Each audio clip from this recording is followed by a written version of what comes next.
And the funny thing about prisons is it's the exact opposite. So on the street, they don't want you to hang out with bikers. Well, in prison, they put bikers with bikers, they put Indians with Indians, blacks in certain club with blacks in certain club, blacks in certain club. You know, they Yep. divide them up because you have your Bloods and Crips. So they don't get along, and you have your Norteños and your Southerners. They don't get along, so they separate them on the yard.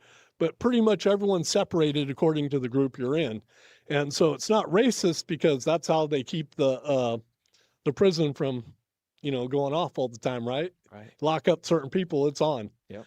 And so I was with a Hell's Angel, a Hell's Angel from Arizona, a prospect from San Diego, and a hang around from somewhere, and I was a Reno Renegade. Or maybe I was a prospect by then.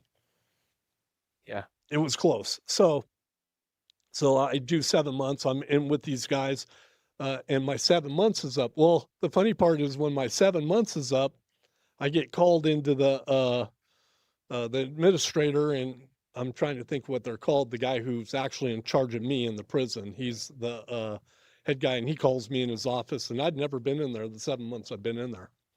And he calls me in, and he has a piece of paper from John Lawhead basically saying I couldn't work at the brothels and I couldn't hang around motorcycle clubs. And it had all these rules. It was like 2 pages. And I have all these documents still.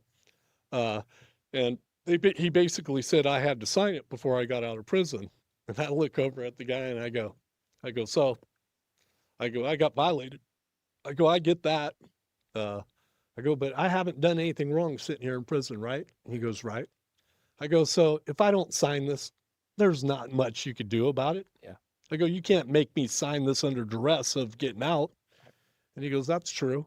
I go, well, why don't you do this? Why don't you tell John Lawhead to go fuck himself? I'm not signing this thing, and I'm not going to do it.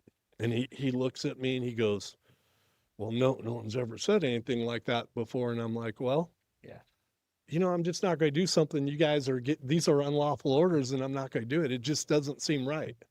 And so he goes, well, they're probably going to violate you. I go, well, if they're going to violate me, they're going to violate me, but I'm going to go home. And so under the old law, my sentence, I had 5-year prison,